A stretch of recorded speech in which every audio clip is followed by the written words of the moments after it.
English গ্রামারের ক্ষেত্রে সবথেকে গুরুত্বপূর্ণ যে বিষয়টা সেটা হচ্ছে সেন্টেন্স।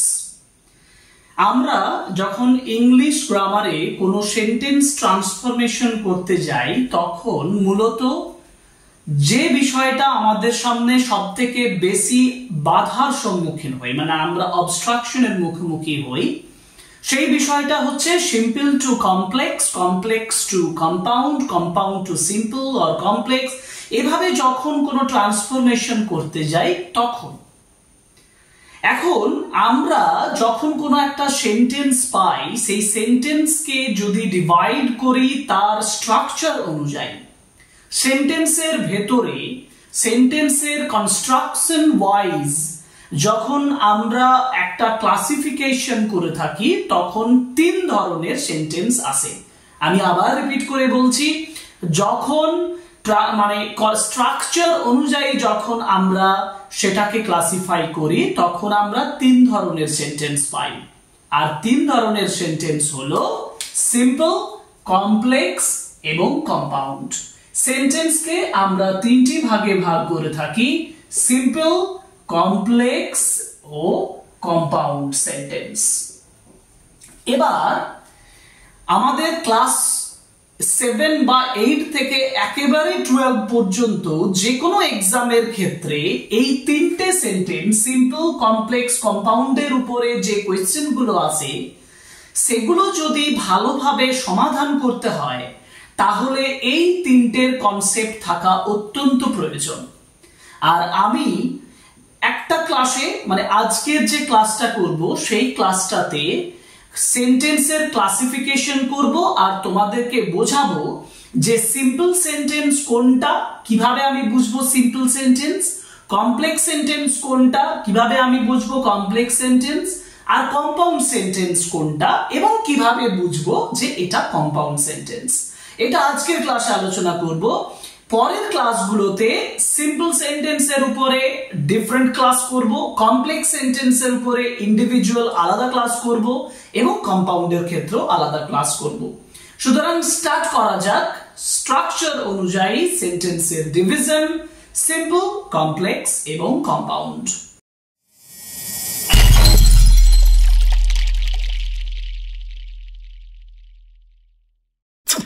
তাহলে যেটা দিয়ে শুরু করছি যে সেন্টেন্সকে তিন ভাগে ভাগ করা যায় স্ট্রাকচার অনুযায়ী, simple, complex, compound.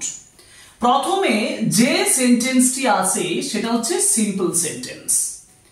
Simple sentence কাকে বলে? একটি সেন্টেন্সের প্রথমে আমি এক্সাম্পল দিই, যেমন দ্য ক্যাট স্লিপস। এখানে আমি লিখেছি দ্য ক্যাট স্লিপস। দেখো এই সেন্টেন্সে একটা ভার্ব আছে স্লিপস। এটা যদি আমি পাস্ট টেন্সে করি তাহলে দ্য ক্যাট স্লেপ্ট হয়ে যাবে। যদি আমি এটা ফিউচার টেন্সে করি তাহলে এটা হবে দ্য ক্যাট উইল স্লিপ বা the cat will be sleeping, বিভিন্নভাবে চেঞ্জ হবে। চেঞ্জ কোনটা হচ্ছে? চেঞ্জ হচ্ছে এটা, এই স্লিপ কথাটা, স্লিপ ভার্বটা, তাই না? এই ভার্বটা চেঞ্জ হচ্ছে। যখন কোন একটা ভার্ব টেন্সের চেঞ্জ হওয়ার সঙ্গে সঙ্গে পরিবর্তন হয় বা সাবজেক্টের সিঙ্গুলার প্লুরাল অনুযায়ী পরিবর্তন হয় তখন সেই ভার্বটাকে বলা হয় ফাইনাইট ভার্ব। কি ভার্ব? Finite verb. এই যে ফাইনাইট ভার্ব যখন একটা সেন্টেন্সে একটাই থাকে, একটি সেন্টেন্সে যখন ফাইনাইট ভার্ব একটাই থাকে তখন সেই সেন্টেন্সটাকে বলা হয় সিম্পল সেন্টেন্স। এটি সর্বপ্রথম first criteria of a simple sentence. আবার বলছি, যে সেন্টেন্সে একটি ফাইনাইট ভার্ব থাকে তাকে বলে সিম্পল সেন্টেন্স। এবার যদি একটা সেন্টেন্সে দুটো ফাইনাইট ভার্ব থাকে তাহলে সেটা কিভাবে থাকতে পারে? আচ্ছা দেখি, the cat is tired and it sleeps. দেখো এখানে একটা সেন্টেন্স লিখেছি, the cat is tired and it sleeps. এবার এই সেন্টেন্সে দেখো একটা আছে আর একটা আছে স্লিপস। এবার এখানে কি হচ্ছে, ইজটা একটা বি ভার্ব, এখানে ইজটা হচ্ছে বি ভার্ব কিন্তু এটা মেন ভার্ব হিসাবে কাজ করছে, এটা কিন্তু অক্সিলিয়ারি ভার্ব নয়। অক্সিলিয়ারি ভার্ব কখন হয়, যখন দ্য ক্যাট ইজ পানিশড বলা হলো, বা দ্য ক্যাট ইজ স্লিপিং, তখন স্লিপিংটা মেন ভার্ব হয়ে যাবে, ইজটা অক্সিলিয়ারি ভার্ব হয়ে যাবে।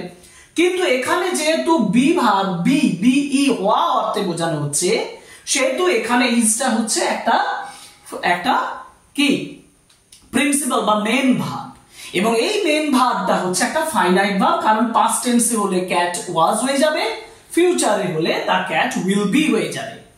আবার এখানে অ্যান্ড ইট স্লিপস, এটাও দেখো একটা ফাইনাইট ভার্ব, কারণ এটাও চেঞ্জ হবে কি অনুযায়ী, টেন্স অনুযায়ী, বা পার্সন চেঞ্জ হয়ে গেলে, first person, second person, third person change হয়ে গেলে এই স্লিপটা তখন স্লিপসও হতে পারে, স্লিপও হতে পারে, তাই না? যদি থার্ড পার্সন সিঙ্গুলার নাম্বার হয় ওই জন্য ইটের জন্য স্লিপস হয়েছে, যদি ফার্স্ট পার্সন আই বি যদি হয় আই স্লিপ হয়ে যাবে, তাহলে চেঞ্জটা কি হয়, স্লিপের চেঞ্জ হচ্ছে, তাহলে এটা একটা ফাইনাইট ভার্ব। ওকে, ক্যাটের জায়গায় ক্যাটস থাকলে স্লিপ হয়ে যাবে, বিড়ালগুলো যখন ঘুমোবে তখন ক্যাটস স্লিপ, তাহলে এটা একটা ফাইনাইট ভার্ব।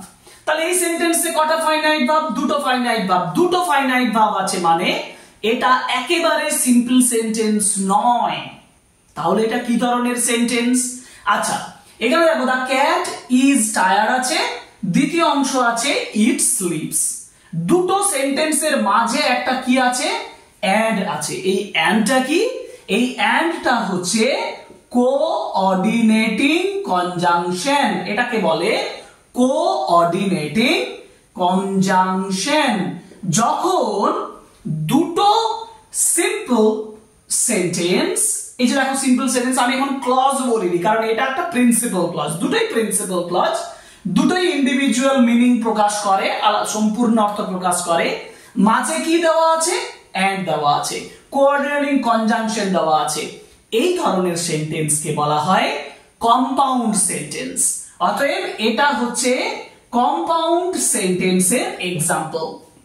আমি দুটো সেন্টেন্স বললাম, সিম্পল সেন্টেন্স বললাম যে সেন্টেন্সে একটি ফাইনাইট ভার্ব থাকে, কম্পাউন্ড সেন্টেন্স বললাম যেখানে অ্যান্ড যোগ করা আছে, মানে কোঅর্ডিনেটিং কনজাংশনস যোগ করা আছে। কোঅর্ডিনেটিং কনজাংশনস তাহলে কোনগুলো?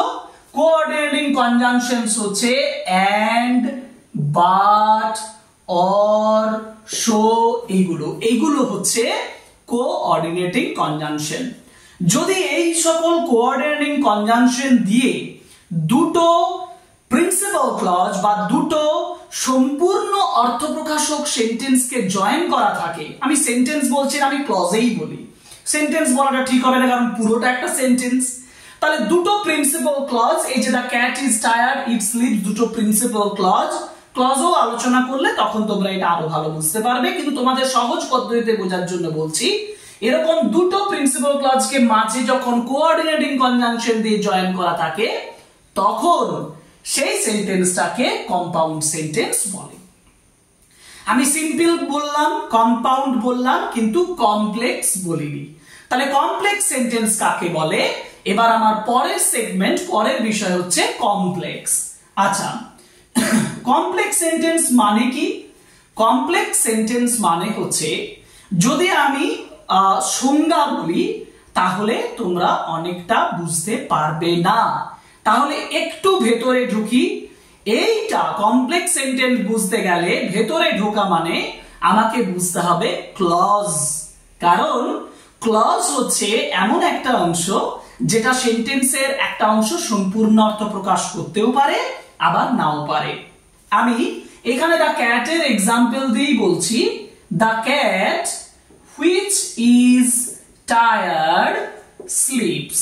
ভালোভাবে লক্ষ্য করো, এই সেন্টেন্সে লেখা আছে the cat which is tired sleeps.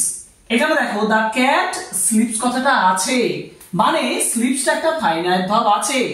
এখানে আবার হুইচ ইজ টায়ার্ড আছে, দেখো এখানেও দেখো ইজটা হচ্ছে একটা ফাইনাইট ভার্ব হিসেবে ব্যবহার হয়েছে, তাহলে এখানেও দুটো ফাইনাইট ভার্ব আছে। তাহলে আপনি বললেন দুটো ফাইনাইট ভার্ব থাকলে কম্পাউন্ড হবে না, আমি এটা বলিনি যে দুটো ফাইনাইট ভার্ব থাকলে যে কম্পাউন্ড হবে, এটা বলিনি। আমি বলেছি দুটো ফাইনাইট ভার্ব থাকলে সেটা সিম্পল সেন্টেন্স নয়। আর কম্পাউন্ড সেন্টেন্সের অর্থ হচ্ছে দুটো মানে দুটো যে প্রিন্সিপাল ক্লজ মাঝে কোঅর্ডিনেটিং কনজাংশন দিয়ে জয়েন করা থাকে। এবার তাহলে ফাইনাইট ভার্বটা শুধুমাত্র সিম্পল সেন্টেন্স বোঝার জন্য আসে, কম্পাউন্ড সেন্টেন্স বোঝার জন্য আসবে কোঅর্ডিনেটিং কনজাংশন। আর কমপ্লেক্সেও আমি দুটো ফাইনাইট ভার্বের কথা বলেছি, কিন্তু আমি এখানে দুটো অংশ তৈরি করব। কিরকম? দ্য ক্যাট স্লিপস এটা একটা অংশ, আরেকটা অংশ হচ্ছে হুইচ ইজ টায়ার্ড। ভালোভাবে দেখো, হুইচ ইজ টায়ার্ড এটা যে অংশ আছে সেন্টেন্সের যে অংশ, এটা একটা ক্লজ, আর দ্য ক্যাট স্লিপস এটাও একটা ক্লজ। এবার এই দুটো ক্লজের মধ্যে পার্থক্য আছে। দ্য ক্যাট স্লিপস এটা একটা প্রিন্সিপাল ক্লজ। কেন প্রিন্সিপাল ক্লজ? কারণ এটা সম্পূর্ণ অর্থ প্রকাশ করে। আর এই কথাটা বলতে গেলে এই ক্যাটের উপর দেখো ডিপেন্ড থাকতে হচ্ছে।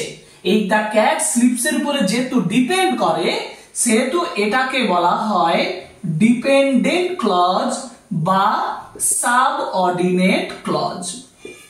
তাহলে আমি প্রিন্সিপাল ক্লজ, সাবঅর্ডিনেট ক্লজ বলে দিলাম। আমি ক্লজের ক্লাস আলাদা করে করব, তখন তোমরা আরো ভালো বুঝতে পারবে। এখন এই সেন্টেন্সটাতে প্রিন্সিপাল ক্লজ আছে, এই সেন্টেন্সটাতে সাবঅর্ডিনেট ক্লজ আছে। যে সেন্টেন্সে একটা প্রিন্সিপাল ক্লজ, এবার সংজ্ঞায় আসি, যে সেন্টেন্সে একটা প্রিন্সিপাল ক্লজ এবং এক বা একাধিক সাবঅর্ডিনেট ক্লজ থাকবে, তখন সেই সেন্টেন্সকে বলা হবে কমপ্লেক্স সেন্টেন্স। আবার বলছি, একটা প্রিন্সিপাল ক্লজ এবং এক বা একাধিক সাবঅর্ডিনেট ক্লজ থাকবে, তখন সেটাকে কমপ্লেক্স সেন্টেন্স বলা হয়। তাহলে এটা আমার কাছে ক্লিয়ার হলো যে কমপ্লেক্স সেন্টেন্স মানে একটি প্রিন্সিপাল ক্লজ এবং এক বা একাধিক সাবঅর্ডিনেট ক্লজ থাকবে। তাহলে আরেকবার রিভিশন করিয়ে দিই, সিম্পল সেন্টেন্স কাকে বলে? সিম্পল সেন্টেন্স কাছে মানে হচ্ছে যে সেন্টেন্সে একটি ফাইনাইট ভার্ব থাকবে। কম্পাউন্ড সেন্টেন্স কাকে বলে? যে সেন্টেন্সে দুটো প্রিন্সিপাল ক্লজ মাঝে একটি কোঅর্ডিনেটিং কনজাংশন, দুটো কেন তিনটে চারটে থাকতে পারে প্রিন্সিপাল ক্লজ, সেগুলোকে coordinating conjunction and, but, or, so দিয়ে জয়েন করা থাকবে, সেটা কম্পাউন্ড সেন্টেন্স। আর কমপ্লেক্স সেন্টেন্স মানে হচ্ছে যেটাতে প্রিন্সিপাল এবং সাবঅর্ডিনেট ক্লজ থাকবে, প্রিন্সিপাল ক্লজ এবং এক বা একাধিক সাবঅর্ডিনেট ক্লজ থাকবে, সেটা হচ্ছে কমপ্লেক্স সেন্টেন্স। এবার একদম শেষ যে পয়েন্টটা দিয়ে শেষ করব, মানে যেটা সহজ পদ্ধতিতে বোঝার চিন্তা কমপ্লেক্স সেন্টেন্সের ক্ষেত্রে, সেটা বোঝাবো। যেমন আমি এখানে কি বসিয়েছি দেখো, হুইচ বসিয়েছি।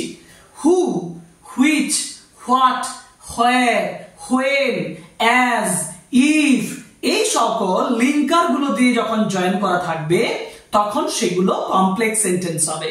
তবে চেক করে নেবে যে সেখানে একটা প্রিন্সিপাল ক্লজ থাকছে এবং এক বা একাধিক সাবঅর্ডিনেট ক্লজ থাকছে কিনা। যদি থাকে তাহলে সেটা চোখ মুছে তুমি বলবে যে এটা হচ্ছে complex sentence. Simple, complex, compound এই তিনটে সম্পর্কে যেহেতু আমি আলোচনা করে দিলাম, আমাকে একটু চেক করে নিতে হবে এবার যে কোন সেন্টেন্সটা সিম্পল, কোন সেন্টেন্সটা কমপ্লেক্স, কোন সেন্টেন্সটা কম্পাউন্ড। আমি এখানে 6টা এক্সাম্পল দিয়েছি, 6 এক্সাম্পলস দিয়েছি, যেখান থেকে তুমিও চেক করে নাও, বুঝে নাও যে কেন এই সেন্টেন্সগুলোর মধ্যে কোনটা সিম্পল, কোনটা কমপ্লেক্স, কোনটা কম্পাউন্ড এবং কেন হচ্ছে সিম্পল, কমপ্লেক্স, কম্পাউন্ড। নাম্বার 1 এক্সাম্পলে যাই, যেমন they were playing in the field. দেখো, they were playing in the field which was dirty. আমি বলেছিলাম কমপ্লেক্স সেন্টেন্স, কম্পাউন্ড, সিম্পল তিনটে বোঝার নিয়ম। আমি আগে সেন্টেন্সটা যদি অ্যানালাইজ করি, দেখবে এখানে কি আছে, হুইচ আছে। আমি সহজ পদ্ধতিতে বলেছিলাম হু, হুইচ, দ্যাট ইত্যাদি যখন লিঙ্কার ব্যবহার করা হয় সেটা কমপ্লেক্স হয়। কিন্তু কমপ্লেক্স আমি চোখ মুছে করতে পারবো না, আমাকে দেখতে হবে কমপ্লেক্সের নিয়ম বজায় আছে কি। দেখো এখানে দুটো অংশ বেরোচ্ছে, they were playing in the field এটা একটা অংশ বেরোচ্ছে, which was dirty, এটা একটা অংশ বের হচ্ছে। এটা বোঝাচ্ছে কাকে? এটাকে। তাহলে আমি এটাকে বলতে পারি পি ক্লজ মানে প্রিন্সিপাল ক্লজ আছে এবং এটা হচ্ছে সাব ক্লজ বা সাবঅর্ডিনেট ক্লজ আছে। তাহলে যেহেতু এটা সাবঅর্ডিনেট ক্লজ, এখানে একটা প্রিন্সিপাল ক্লজ, তাহলে এটা হচ্ছে কমপ্লেক্স সেন্টেন্স। কি সেন্টেন্স? কমপ্লেক্স সেন্টেন্স হলো। Number 2, the man is honest। আমি বলেছিলাম যে একটা সেন্টেন্সে একটি ফাইনাইট ভার্ব থাকবে। আছে ফাইনাইট ভার্ব, দেখো ইজ আছে, পাস্টে ওয়াজ হয়ে যাবে। এই ম্যান চেঞ্জ হয়ে গেলে, অন্য কোনো কিছু সাবজেক্ট চলে গেলে এটা চেঞ্জ হওয়ার সম্ভাবনা থাকছে। তাহলে এটা একটা ফাইনাইট ভার্ব। এই যে ইজ ফাইনাইট ভার্ব, যদি ইজ ফাইনাইট ভার্ব হয় তাহলে একটি ফাইনাইট ভার্ব আছে, এটা তো অ্যাডজেক্টিভ। তাহলে একটি ফাইনাইট ভার্ব আছে, এটা হচ্ছে simple sentence. Number 3, she is my sister and he is my brother। দুটো part, she is my sister একটা principal clause, he is my brother এটা একটা প্রিন্সিপাল ক্লজ। মাঝে কি আছে? and আছে। মনে করো and but or so, আমি কি বলেছিলাম? and but or so মানে কোঅর্ডিনেটিং কনজাংশন। কোঅর্ডিনেটিং কনজাংশন মানে এটা কম্পাউন্ড সেন্টেন্স। এটা একটা কম্পাউন্ড সেন্টেন্স, মাঝে and দেওয়া আছে। Number 2, being honest, sorry number 4 এ আছে being honest she doesn't get money। এটা একটু বোঝার আছে। দেখো being honest, being মানে হওয়া, এখানে বি ভার্বের সঙ্গে আইএনজি যোগ করা আছে। এটা কি ফাইনাইট ভার্ব? না, এটা ফাইনাইট ভার্ব নয়, এটা নন ফাইনাইট ভার্ব। এটা একটা পার্টিসিপল এর ব্যবহার করা রয়েছে। আরে বাবা, তাহলে পার্টিসিপল জিনিসটা কি? এইগুলো আমি যখন সিম্পল সেন্টেন্স বোঝাবো সব আসবে। অতএব সিম্পল সেন্টেন্সের ক্লাসটা ভালোভাবে করবে, বুঝতে পেরে যাবে। যাই হোক, আমি একটু সহজে বুঝিয়ে দিই। being honest she doesn't get money, এখানে কোনো পার্ট নেই। এখানে যেটা আছে সেটা হচ্ছে এটাকে বলে নন ফাইনাইট। কি বলে? Non finite verb, non finite participle. অতএব ফাইনাইট নয়, ফাইনাইট হচ্ছে এই দেখো does not get, এই দেখো ফাইনাইট আছে does not। তাহলে does not টা ডাজটা হচ্ছে অক্সিলিয়ারি ভার্ব, এটা অক্সিলিয়ারি ভার্ব, এটা নটটা বসানোর জন্য এসেছে, এটা ফাইনাইট ভার্ব নয়। ফাইনাইট ভার্ব হচ্ছে গেট। সুতরাং এইখানে যে এটা একটা ফাইনাইট আছে, এই সেন্টেন্সে একটি ফাইনাইট আছে। যদি একটি ফাইনাইট থাকে এটাকে বলা হবে সিম্পল সেন্টেন্স। নেক্সট আসি, the man was free but he stayed in the jail। দেখো মাঝে কি আছে? but আছে, দুটো অংশ আছে, the man was free he stayed in the jail। তাহলে দুটো অংশ মাঝে কোঅর্ডিনেটিং কনজাংশন দিয়ে জয়েন করা আছে। কোন সেন্টেন্স হবে? সেন্টেন্স হবে কম্পাউন্ড সেন্টেন্স। বোঝা গেল? এরপরে যাই, though he is weak he can run quickly। দুটো অংশ আছে, though he is weak এটা একটা, he can run quickly এটা একটা। এখানে লিঙ্কার আছে দো মানে যদিও। এই যদিও কথা মানে কি? দুটো বক্তব্য, দুটো অংশের দুটো বক্তব্য যেটা ডিফারেন্ট, আলাদা। যেমন হি ইজ উইক, সে দুর্বল, এটা। আর হি ক্যান রান কুইকলি, দুর্বল হলে তো দৌড়াতে পারবে না, কিন্তু বোঝা হি ক্যান রান কুইকলি, সে দ্রুত দৌড়াতে পারে। তাহলে হি ইজ উইক এটা এটার কারণ নয়, এটার বিপরীত কথা। যখন বিপরীত ধর্মী কথা থাকবে তখন আমরা লিঙ্কার হিসেবে দো ব্যবহার করি, এবং এইটা হচ্ছে সাবঅর্ডিনেট ক্লজ আর এইটা হচ্ছে প্রিন্সিপাল ক্লজ, পি ক্লজ বা প্রিন্সিপাল ক্লজ। এটার উপরে ডিপেন্ড করে আছে দো হি ইজ উইক। প্রিন্সিপাল এবং সাবঅর্ডিনেট যদি থাকে তাহলে সেই সেন্টেন্সকে বলা হবে কমপ্লেক্স সেন্টেন্স। এটা হবে কমপ্লেক্স। তাহলে এটা কমপ্লেক্স, তাহলে দাঁড়ালো কি? এটা কমপ্লেক্স কিভাবে হবে বোঝালাম। বাকিগুলো এটা সিম্পল, এটা কম্পাউন্ড, এটা সিম্পল, এটা কম্পাউন্ড, এটা কমপ্লেক্স। তাহলে এইভাবে আমরা সেন্টেন্সগুলোকে প্রথমে চিনে নেব যে কোনটা সিম্পল, কোনটা কমপ্লেক্স, কোনটা কম্পাউন্ড, এবং এই ক্লাসটা থেকে এটা অন্তত ক্লিয়ার হয়ে গেল যে কিভাবে আমি বুঝবো একটা সেন্টেন্স সিম্পল সেন্টেন্স, একটা কমপ্লেক্স সেন্টেন্স, আর একটা হচ্ছে কম্পাউন্ড সেন্টেন্স। এই হচ্ছে simple sentence, complex sentence, compound sentence. যে কোনো ক্লাসের ক্ষেত্রে যে কোনো স্টুডেন্টের কাছে প্রথমে এই তিনটে সিম্পল, কমপ্লেক্স এবং কম্পাউন্ড এটা বোঝাটা অত্যন্ত জরুরি। এবং আজকের ক্লাসে আমি এটাই আলোচনা করলাম। পরের ক্লাসে, নেক্সট ক্লাসে চোখ রাখো। নেক্সট ক্লাসে আমি আলোচনা করব শুধুমাত্র সিম্পল সেন্টেন্স, কিভাবে সিম্পল সেন্টেন্স তৈরি করা হবে, কোন কোন পদ্ধতিতে সিম্পল সেন্টেন্স তৈরি হয়, এবং জয়েনিং করব কিভাবে, সেন্টেন্স অ্যাব্রিভিয়েশন সংক্ষিপ্ত করব কিভাবে সিম্পল সেন্টেন্সের মাধ্যমে, এটা আমরা জেনে নেব পরের ক্লাসে। সুতরাং পরের ক্লাসে দেখা হবে সিম্পল সেন্টেন্সের জন্য। আজকের ক্লাস এখানেই শেষ হচ্ছে। Thank you very much, good by.